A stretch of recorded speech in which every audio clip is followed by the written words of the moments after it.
انسان زندگی میں جب جدوجہد کرتا ہے، کوشش کرتا ہے، وہ بہت سارے دنیاوی اسباب اختیار کرتا ہے۔ جتنی عقل اللہ نے دی ہوتی ہے اس عقل کا بھی وہ استعمال کرتا ہے، کوشش کرتا ہے کہ کچھ اچیو کر سکے زندگی میں، کچھ مقاصد کا حصول اسے میسر آئے۔ عزیز بھائیوں، ایک بات اپنے ذہن میں اچھی طرح بٹھا لیں اور لکھ لیں کہ زندگی میں جو کسی بندے کو کامیابی حاصل ہوتی ہے وہ رب تعالیٰ کی مدد سے حاصل ہوتی ہے۔ اگر رب تعالیٰ مددگار ہو تو پھر کوئی چیز بھی رستے میں رکاوٹ نہیں بنتی، اور اگر مالک کریم کو منظور نہ ہو تو انسان بہترین سیاستدان ہو، اچھا ایڈمنسٹریٹر ہو، اس کا ذہن بڑی وسعت رکھتا ہو، بڑی اچھی پلاننگ کرنا جانتا ہو، سارا کچھ ہو، تو بندہ ناکام ہو جاتا ہے۔ مسلمانوں کو جتنی کامیابیاں ملیں ان کا پس منظر صرف اتنا تھا کہ اللہ تبارک و تعالیٰ نے اپنے بندوں کی مدد فرمائی، اور اب تعالیٰ نے قرآن مجید میں اس حقیقت کا بیان کیا، فرمایا بل اللہ مولاکم، فرمایا بلکہ اللہ تمہارا مولا ہے، وَهُوَ خَيْرُ النَّاصِرِينَ، اور وہ بہترین مددگار ہے۔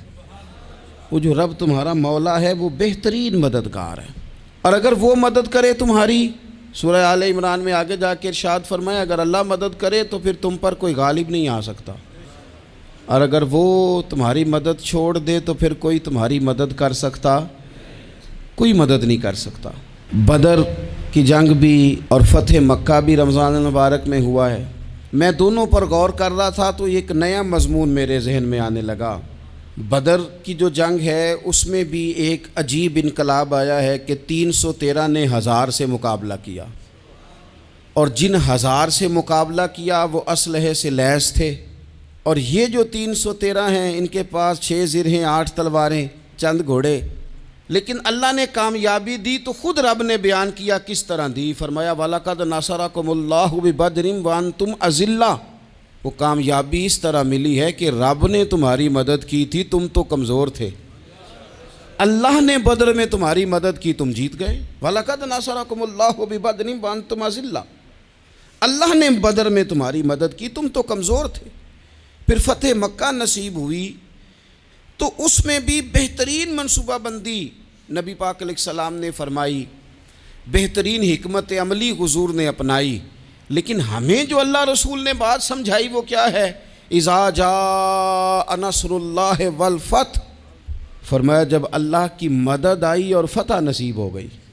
یہ اللہ نے مدد فرمائی تمہاری، یہاں بھی فتح مکہ بھی اللہ کی مدد سے، جنگ بدر بھی اللہ کی مدد سے۔ وہ جو مدد ہے اللہ تعالیٰ کی، جب وہ ہم یہ کرتے ہیں کہ ہم اپنی ساری زندگی سیاست کی نظر کر دیں، ہماری سیاست صرف ملک میں نہیں ہوتی، ہماری سیاست خاندان میں بھی ہوتی ہے، ہم گھر کے اندر بھی سیاست کرتے ہیں، ہم کسی خاص طریقے سے لوگوں کو اپنے پیچھے چلانا چاہتے ہیں، ہم ایک خاص اسلوب اختیار کرتے ہیں کہ لوگ ہمارے پیچھے چلیں۔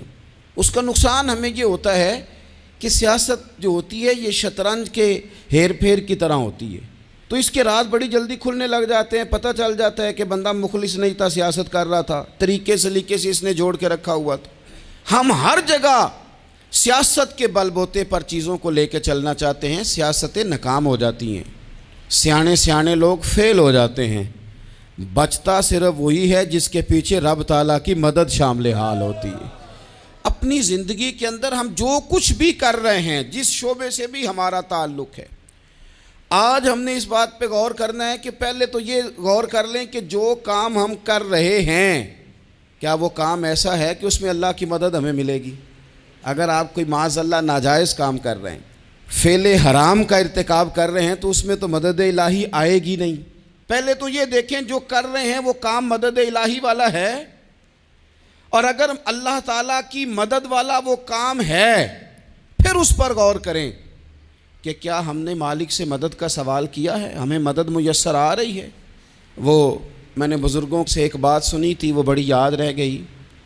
وہ فرمایا کرتے تھے قابلیت بھی بڑی چیز ہے لیکن قبولیت سب سے بڑی چیز ہے۔ قابل ہونا بھی بڑی بات ہے لیکن زیادہ بڑی بات یہ ہے کہ اس کی بارگاہ میں قبول بھی ہے کہ نہیں۔ اپنی زندگی میں اللہ کی مدد کی طرف بڑھیں، مالک کی مدد کا حصول اختیار کرنے کی کوشش کریں، اللہ کے ساتھ اپنے آپ کو جوڑیں۔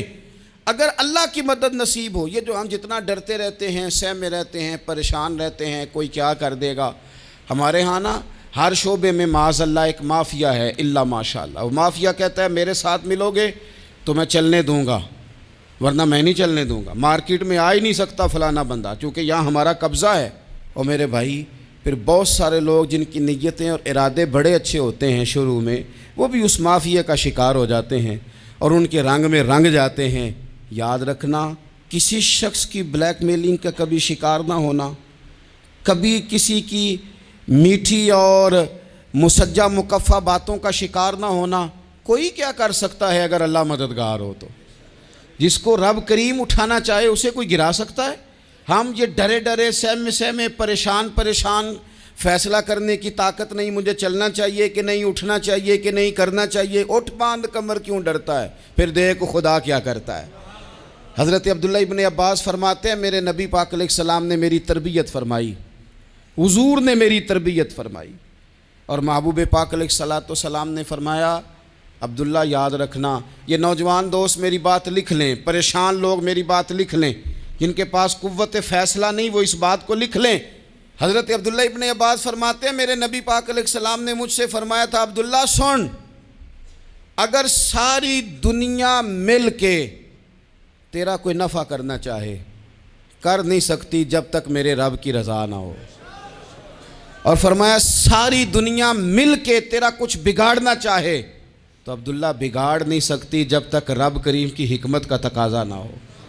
لوگوں سے ڈرنا، لوگوں کی طرف دیکھنا، ماحول دیکھ کے اپنے راہ کا تعین کرنا، ہر بندے کے خیالات کے مطابق ڈھلنے کی کوشش کرنا، فلانا نہ ناراض ہو جائے، فلانا نہ ناراض ہو جائے، وہ جس نے ہونا ہو جائے، بس رب رسول ناراض نہ ہو۔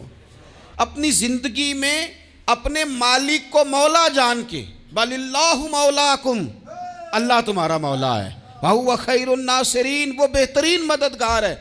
توجہ جب بھی کریں رب کی جانب کریں، اپنے دل کا قبلہ درست رکھیں، سوچوں کے زاویے سیدھے رکھیں۔ میرے بھائی مالک جب بندوبست کر دے نا،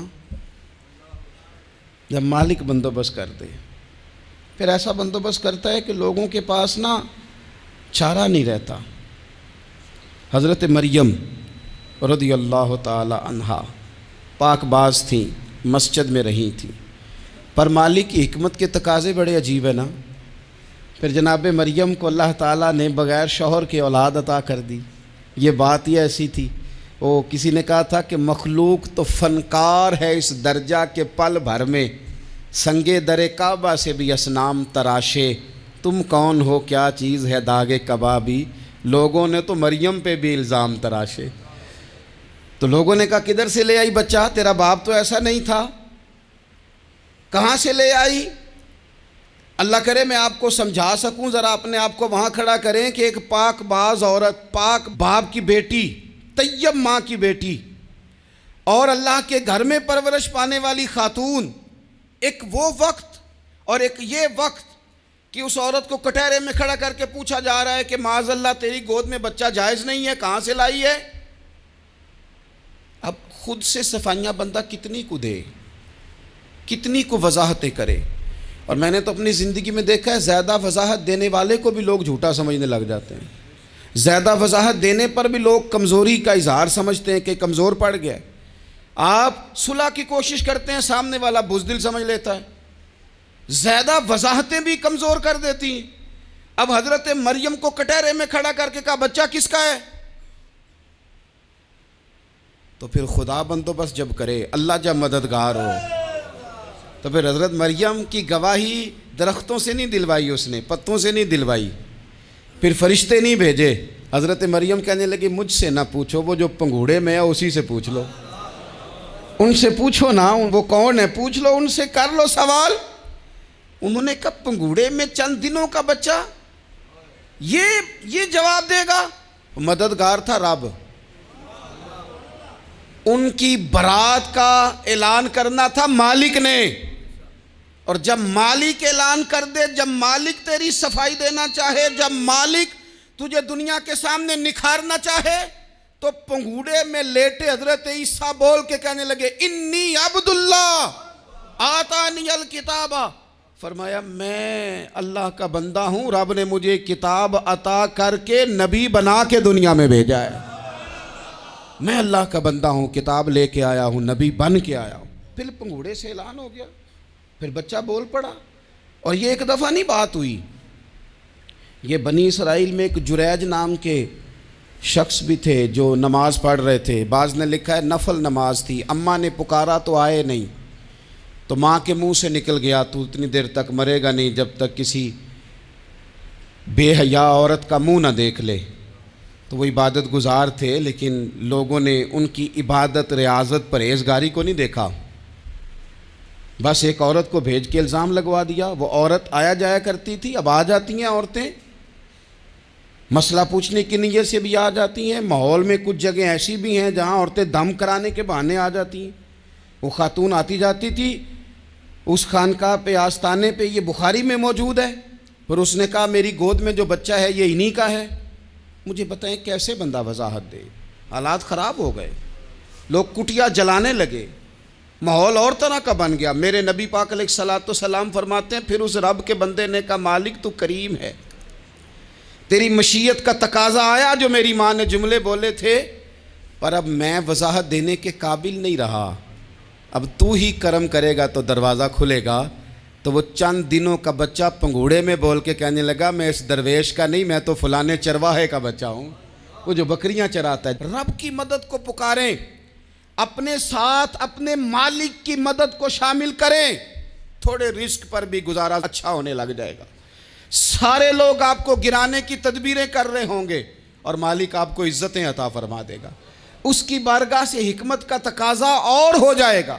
ہم نے ساری زندگی لوگوں کو راضی کرنے میں گزار دی، ساری زندگی بڑھاپا آ گیا بچوں کو پالتے، اور بچوں نے آخری عمر میں کہہ دیا ابا اگر کوئی ڈھب کا کام کر لیتے تو آج ہمارے دن بھی پھر نہ جاتے۔ ساری زندگی گزار دی بہن بھائیوں کو راضی کرنے میں، ساری زندگی گزار دی ذمہ داریاں اٹھانے میں، ان کو 99 دفعہ دیا، ایک دفعہ نہیں دیا تو انہوں نے کہہ دیا تو نے تو کبھی دیا ہی نہیں، تو تھا ہی نہیں۔ ساری زندگی محلے داروں، علاقے والوں کو راضی کرنے میں گزار دی۔ اور میں نے ایسے لوگ بھی دیکھے دین کے لیے وقت گزارا، لیکن جب بڑھاپے میں دانت کام نہ کرتے تھے تو وقت کے مفتیوں کو بھی مسجدوں کی کمیٹیوں نے کہہ دیا اب آپ کی سمجھ نہیں آتی، ہم نے خطیب کو یور رکھنا ہے، نہ دیکھو دنیا کی طرف، دنیا رلا دیتی ہے، نہ راضی کرو بندوں کو، بندے تھکا دیتے ہیں، نہ پیچھے بھاگو ہر وقت دنیا داروں کے، یہ انسان کو کمزور کر دیتے ہیں۔ وہ تو کریم ہی بڑا ہے، 2 آنسو زمین پر بعد میں گرتے ہیں، بندے کے گناہ سارے پہلے معاف فرما دیتا ہے۔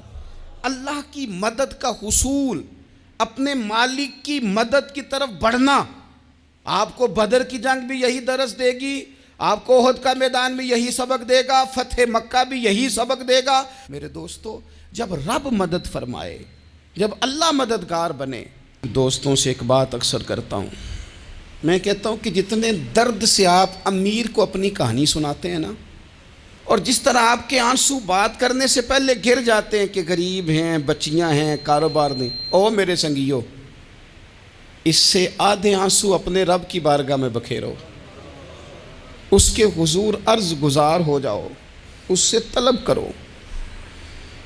ایک وقت انسان پر زندگی میں ایسا آتا ہے کہ اسے یوں محسوس ہوتا ہے کہ میرا سایہ بھی ذرا سا پیچھے ہٹ گیا ہے، اسے یوں لگتا ہے کہ میں کسی سہارے پہ ہاتھ ڈالتا ہوں تو وہ بھاگ جاتا ہے مجھ سے، لیکن مالک کی بارگاہ ایسی عظیم بارگاہ ہے، رب رسول کے آستانے اتنے بڑے ہیں کہ آپ جب وہاں کشکول طلب دراز کرتے ہیں تو جھولی پھیلانے میں دیر لگتی ہے، ان کو بھرنے میں تو کوئی دیر نہیں لگتی۔ ہم نے اپنا سوچ کا قبلہ ہی دنیا کو بنا لیا ہے۔ یہ جو اللہ والوں کی مدد ہے یہ تو اللہ ہی کی مدد ہے، لیکن یہ جو سیٹھوں کی طرف توجہ کرنا، نوابوں کی طرف توجہ کرنا، دنیا داروں کی طرف توجہ کرنا اور اپنا مزاج اس طرح کا بنا لینا، یارو گردن کو جھکا دیتا ہے خیرات کا پتھر، جہاں میں مانگنے والوں کے سر کبھی اونچے نہیں ہوتے۔ اور اقبال کہتے ہیں غیرت ہے بڑی چیز جہان تگ و دو میں، پہناتی ہے یہ فقر کو تاج سردارا۔ میں عرض کروں گا کہ اپنی آپ جب توجہ کا قبلہ اللہ رسول کو بنائیں گے تو رب فرماتے وَيَرْزُقْهُ مِنْ حَيْثُ لَا يَحْتَسِبُ، میں نہ تجھے وہاں سے رزق دوں گا جہاں سے کبھی تیرا گمان بھی نہیں گیا ہوگا، یہاں سے بھی مل سکتا ہے، تو نے سوچا بھی نہیں ہوگا۔ بخاری شریف میں حدیث ہے، حضرت جابر ابن عبداللہ فرماتے ہیں نبی پاک صلی اللہ علیہ وسلم نے 300 لوگوں کا ایک لشکر روانہ کیا کسی مہم کے لیے، کسی جہاد کے لیے۔ حضرت ابو عبیدہ بن جراح رضی اللہ تعالیٰ عنہ امیر لشکر تھے۔ فرماتے ہیں غربت اتنی زیادہ تھی، بھوک اتنی زیادہ تھی کہ ایک ایک کھجور دن میں ایک وقت کھانے کو ملتی تھی، اور کچھ دن ایسے آئے کہ اب کھجور بھی نہیں مل رہی۔ فرماتے ہیں اتنی زیادہ بھوک لگی مجاہدین کو 300 بندہ پتے کھا کے گزارا ہونے لگ گیا۔ یہ بخاری میں موجود ہے۔ آپ فرماتے ہیں کہ دریا کے کنارے ہمارا پڑاؤ تھا، ٹھہراؤ تھا، جب بھوک سے نڈھال ہو گئے نا وَيَرْزُقْهُ مِنْ حَيْثُ لَا يَحْتَسِبُ، اللہ وہاں سے روزی دیتا ہے، گمان بھی نہیں ہوتا۔ فرماتے ہیں ایک مچھلی اللہ تعالیٰ نے دریا کے کنارے بھیجی، فرماتے ہیں وہ تھی تو مچھلی پر پہاڑ جتنی تھی۔ بخاری میں لفظ ہیں، حضرت جابر ابن عبداللہ رضی اللہ تعالیٰ عنہ فرماتے ہیں 300 آدمی 18 دن تک اس مچھلی کو کھاتے رہے، مچھلی ختم ہی نہیں ہوئی۔ مچھلیاں نہیں، مچھلی کہتے ہیں 18 دن 300 بندہ کھاتا رہا، مچھلی ختم ہی نہیں ہوئی۔ اور فرماتے ہیں کہ اس کی ہڈی نکال کے، کانٹا کہیں گے آپ اپنی زبان میں، کہتے ہیں وہ نکال کے نا تو اس کو کھڑا کیا نا جب، تو اونٹ کجاوے سمیت اس کے بیچ سے گزر جاتا تھا، 2 اس کے کانٹے جوڑے۔ فرماتے ہیں وہ اس کا گوشت ہم کھاتے تھے اور اس کی چربی بطور تیل کے ہم جسموں پہ ملتے تھے، بیماروں کو اس سے سکون آتا تھا، تندرستی شفا ہوتی تھی۔ فرماتے ہیں ہم کھایا بھی ہم نے، اور کچھ لے کے ہم مدینے بھی گئے، اور قربان جائیں نبی پاک نے بھی اس میں سے کھایا۔ ہم نے عرض کی حضور یہ معمہ کیا ہے، یہ ماجرا کیا ہے؟ تو محبوب نے فرمایا تمہارے پاس غذا نہیں تھی، رب نے تمہارے لیے بندوبست کیا ہے، اللہ نے تمہیں دیا ہے۔ مکان شروع کر لیا، ایک صاحب نے وہ مکان بنانے لگے، آپ وہ حساب لگا رہے ہیں، کہتے ہیں میرے پاس اتنے پیسے ہیں، اتنے میں نے فلانے دوست سے کہنا ہے اس نے دے دینے، اتنے فلانے رشتہ دار سے کہنا ہے اس نے دے دینے، اتنے فلانے سے کہنا ہے اس نے دے دینے۔ یہ ساری کاپی بنا کے مکان شروع کر لیا۔ جو روز کہتا تھا نا کوئی حکم ہو جاتے 10 سب سے پہلے اس کو کہا میاں پیسے چاہیے دن، وہ کہندا ہو کل ہی منڈا ٹوریا ہے، کدے تو پرسوں 10 داتے لب جانے سن۔ میں آپ کو اپنے تجربے کی بات بتا رہا ہوں۔ جن لوگوں کا خیال ہوتا ہے نا کہ آپ سٹارٹ کریں فلانا کام، ہم آپ کے ساتھ ہیں، اللہ کا ہی کوئی نظام ہے، وہ بالکل بھی نہیں ساتھ ہوتے۔ لیکن ایسا نہیں ہے کہ کوئی ساتھ نہیں ہوتا، اللہ تعالیٰ بڑے اسباب پیدا کرتا ہے، وہاں سے دیتا ہے جہاں سے گمان بھی۔ ہمارا یہ ذہن بن جاتا ہے ہم ساری اپنے حساب سے چلتے ہیں، اتنے رشتہ داروں سے، اتنے، کون آپ کے ساتھ چلے گا؟ سوال ہی نہیں پیدا ہوتا۔ یہ سارے کام چھوڑ کے سب سے پہلے 2 رکعتیں پڑھو، اپنے رب کی بارگاہ میں، رسول کائنات کی بارگاہ میں گزارشات اور استغاثے پیش کرو، وہاں سے خیر طلب کرو۔ دنیا دار کیا دیں گے، کیا دے سکتے ہیں، کیا حیثیت ہوتی ہے کسی؟ اللہ کہتا ہے وہاں سے دوں گا۔ تو جو اللہ مال دے وہ لینا چاہیے کہ رشتہ داروں کا مال دیکھنا چاہیے؟ جو اللہ دے وہ لینا چاہیے کہ سیٹھوں نوابوں کی جیبیں دیکھنی چاہیے؟ جو اللہ دے وہ قبول کرنا چاہیے یا دیکھنا چاہیے کون سا آدمی کہاں پہنچ گیا؟ چھوڑو، اپنی مٹی پہ چلنے کا سلیقہ سیکھو۔ کسی کے سنگ مرمر پہ چلو گے تو پھسل جاؤ گے، پھسل جا۔ اس پر ایک اور بات عرض کر دوں، صحیح بخاری سے، مسلم سے ایک اور بات۔ کچھ چیزیں ایسی ہیں جن سے اللہ کی مدد آتی ہے، مدد ملتی ہے۔ ایک چیز ان میں سے ایسی ہے جس سے بہت مدد نازل ہوتی ہے، وہ ہے کہ جب رب آپ کو دے نا تو پھر آپ بھی اس کے رستے میں دیں، پھر مدد آتی ہے، پھر اور آتا ہے۔ بخاری مسلم میں حدیث ہے، یہ زیادہ ہی توجہ طلب امر ہے، اس پر آپ غور کریں گے۔ حضرت ابو ہریرہ فرماتے ہیں کہ نبی پاک علیہ السلام نے فرمایا ایک شخص نے بادلوں کے اندر سے آواز سنی کہ فلاں آدمی کا کھیت اور باغ خشک ہو گیا ہے، وہاں برسو اور اس کے کھیت کو سیراب کرو۔ وہ بڑا حیران ہوا کہ بادل سے آواز آ رہی۔ پھر اس نے دیکھا کہ ایک پہاڑی پر بارش ہوئی، وہ بادل وہاں برسا، پھر نالیوں سے ہوتا ہوا پانی ایک طرف چلا تو جس نے آواز سنی تھی حضور بیان کر رہے ہیں، وہ بھی پیچھے پیچھے چلا کہ پانی کدھر جا رہا ہے۔ اس نے جا کے دیکھا کہ ایک مقام پہ ایک باغ کو وہ پانی لگ رہا ہے اور ایک آدمی وہ پانی لگا رہا ہے۔ اس نے اس سے پوچھا تیرا نام کیا ہے؟ اس نے کہا کیوں؟ کہنے لگا بتا نا۔ اس نے نام بتایا تو کہنے لگا یہی تو وہ نام ہے جو میں نے بادلوں کے اندر سے سنا ہے کہ فلاں کے کھیت کو پانی دے دو۔ اس نے کہا یار تو کیا عمل کرتا ہے کہ اسپیشل تیرے لیے بارش برسے؟ یہ بخاری پڑھ رہا ہوں، سیاستہ سے حدیث عرض کر رہا ہوں۔ اس سے پوچھا تو کیا کام کرتا ہے کہ جناب اللہ تبارک و تعالیٰ کا حکم کرم آیا کہ خاص تیرے لیے پانی برسے اور تیرے کھیت کو سیراب کرے؟ تو اس نے کہا چھوٹا ذمہ دار ہوں، پر جب فصل اگتی ہے تو 3 حصے کرتا ہوں، ایک حصہ اپنے بال بچوں پہ بہن بھائیوں پہ خرچ کرتا ہوں، ایک حصہ پورا، اور ایک حصہ دوبارہ کاشتکاری پہ لگاتا ہوں، اور تیسرا حصہ خالص میں نے مسکینوں، یتیموں اور غریبوں کے لیے رکھا ہوا ہے۔ وہ جو تیسرا حصہ اللہ کرے آپ سمجھیں، وہ رب کے بندوں پہ تیسرا حصہ خرچ کرتا ہے نا، تو کریم مالک نے فرمایا جہاں سے غریب کا حصہ جاتا ہے وہ کھیت خشک نہیں رہنا چاہیے، وہ جہاں سے مسکین روٹی کھاتے ہیں وہ خشک نہ رہے، جہاں سے یتیموں کو کچھ آتا ہے کہیں اس کی فصل رہ نہ جائے۔ میں اور آپ بھی اگر اپنے مال میں مسکینوں، یتیموں، غریبوں کے حصے رکھ لیں گے تو فصلیں خشک نہیں رہیں گی، ان کے اندر تازگی آئے گی، نور آئے گا، کرم آئے گا، خاص کر خدا کی رحمت برسے گی۔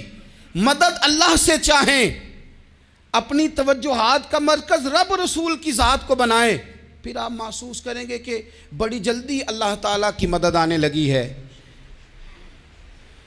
کبھی آپ صرف کہہ دیں نا میرا رب میرے ساتھ ہے، اس لفظ میں اتنی طاقت ہے کہ دشمن ویسے زہر ہو جاتا ہے۔ زندگی میں کسی سے بھی لڑائی ہو تو اچھی طرح سوچ لیں کہ اللہ اس طرف ہے یا اس طرف ہے۔ اگر آپ زیادتی پہ ہیں تو پھر رب مظلوم کی جانب ہے۔ اگر اللہ کی مدد آپ کے ساتھ ہے تو دنیا کی کوئی طاقت آپ کو گرا نہیں سکتی، اور اگر آپ مظلوم کے مقابلے میں ظالم بن کے آپ کھڑے ہو گئے ہیں اور آپ نے رویہ وہ اختیار کیا ہے کہ جس میں مدد نہیں آئے گی، تو پھر یاد رکھ لیں کہ آپ کوئی بھی ہیں، کہاں بھی ہیں، آپ کمزور ہیں۔ طاقتور تھے ابتدائے اسلام میں، ظاہری طاقت تھی کفار مکہ کے پاس، وہ ڈنڈوں سے مارتے تھے غریبوں کو، ان کے ہاتھوں میں ڈنڈے تھے، پر خدائی طاقت ان مظلوموں کے ساتھ تھی۔ صاحب زرقانی نے لکھا ہے حضرت زنیرہ رضی اللہ تعالیٰ عنہ ایک لونڈی ہیں، غریب ہیں، ماڑے دا کی کام محمد ناس جانا یا رونا، غریب سادی بی بی اور لونڈی کنیزہ، ایک مشرک کی کنیزہ تھی، انہوں نے کلمہ پڑھ لیا، وہ ڈنڈوں سے مارتا، دروں سے مارتا، تکلیف دیتا۔ حضرت زنیرہ رضی اللہ تعالیٰ عنہ کو اتنا مارا، اتنا مارا۔ اب آپ ایک اور پہلو پر بھی غور کریں، مار بھی پڑ رہی ہے پر خدا ادھر ہی ہے، اللہ کی مدد ادھر ہی ہے۔ رب کہتا ہے کہ پہلے تو صبر کرنا، ان اللہ مع الصابرین، تو صبر کرے گا تو پھر رب کی معیت ملے گی، ذرا ٹھہرنا، تو تھوڑا ڈٹنا۔ ان الذین قالوا ربنا اللہ ثم استقاموا تتنزل علیہم الملائکہ، تو کہے اللہ میرا رب ہے، پھر تو پہلے ڈٹ، پہلے تو نے ڈٹنا ہے۔ ثم استقاموا، جو ڈٹ گیا، تتنزل علیہم الملائکہ، ڈٹنے والے کے لیے مدد آتی، پہلے تھوڑا ٹھہرنا پڑتا ہے، پہلے تھوڑا صبر کرنا پڑتا ہے، حوصلہ کرنا پڑتا، اس کے بعد مدد آتی۔ مار پڑ رہی ہے، مارا جا رہا ہے حضرت زنیرہ کو، ان کا مالک جو ہے ظاہری آقا وہ مار رہا ہے، یہ کنیزہ ہے، اتنا مارا، اتنا مارا، ان کی بینائی چلی گئی، نظر آنا بند ہو گیا۔ ابو جہل آیا اور کہنے لگا زنیرہ دیکھا نا ہمارے بت تیری آنکھیں لے گئے، معاذ اللہ، لات و منات ہمارے بتوں نے تجھے اندھا کر دیا۔ اب ایسا نہیں ہے کہ بی بی روتی جا رہی ہے، روتی جا رہی ہے، مایوسی مایوسی، معاذ اللہ، پریشانی، غریبی بڑی ہے، پوچھنے والا کوئی نہیں، یہ باتیں نہیں۔ کیا جملے ہیں خاتون کے، کیا لفظ ہیں۔ ابو جہل نے تنزیہ کہا، معاذ اللہ، کہنے لگا دیکھا نا ہمارے بتوں نے تجھے اندھا کر دیا۔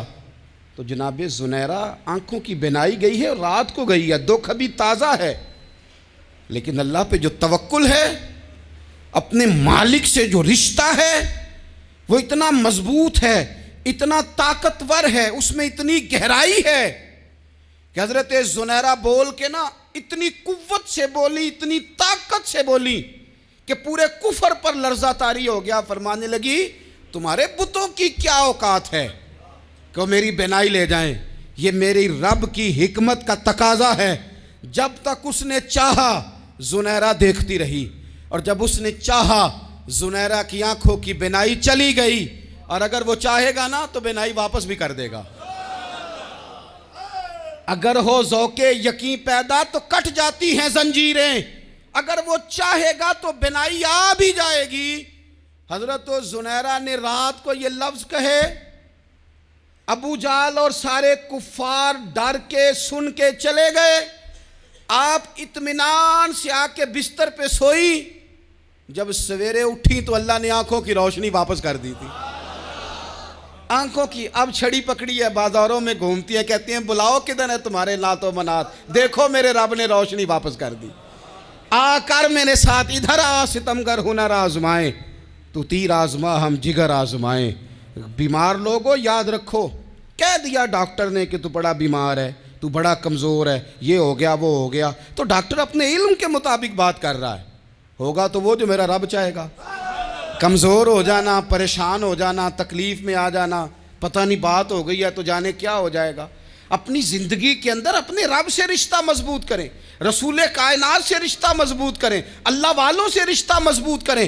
حضرت زنیرہ نے پیغام دیا کہ زندگی میں جو جینا چاہتے ہیں تو وہ رب کا نام لے کے جی سکتے ہیں، جو اپنی زندگی میں خوشیاں دیکھنا چاہتے ہیں تو رسول اللہ کے نام پر خوشیاں دیکھی جا سکتی ہیں۔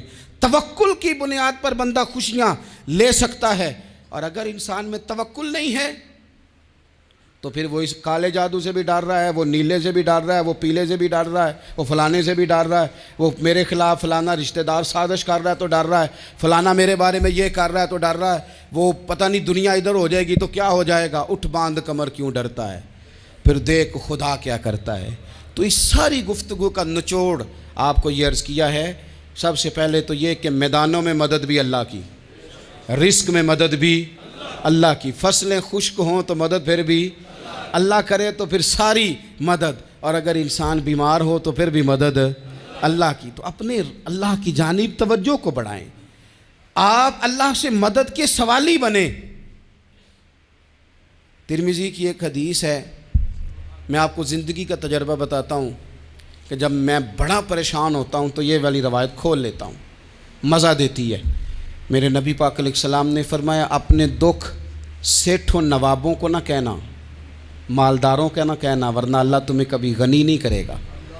فرمایا اپنے دکھ اپنے رب کی بارگاہ میں عرض کرنا، جلدی کرے یا دیر سے کرے اللہ تمہیں لوگوں سے بے نیاز کر دے گا، اللہ تمہیں غنی کر دے گا۔ رات کو بیٹھو نا اس کی بارگاہ میں، اسے دکھڑے سناؤ، چھوٹی چھوٹی باتیں۔ حضور نے فرمایا نمک بھی مانگو تو رب سے مانگو، چھوٹی چھوٹی بات سے شروع کرو نا۔ جب بندہ شروع کرتا ہے نا چھوٹی چھوٹی چیزیں تو بڑی ساری چیزیں یہ اس طرح ہوتا ہے جیسے بندہ رب سے گفتگو کر رہا ہے، مالک مجھے یہ چاہیے، مالک میں یہاں کمزور ہوں، اللہ میں یہاں پریشان ہوں۔ آپ یہ کر کے تو دیکھیں، لمبی لمبی دعائیں مانگ کے تو دیکھیں، اس کے حضور جوڑ کے تو دیکھیں، آپ دیکھیں گے راحت کتنی ہے، سکون کتنا ہے۔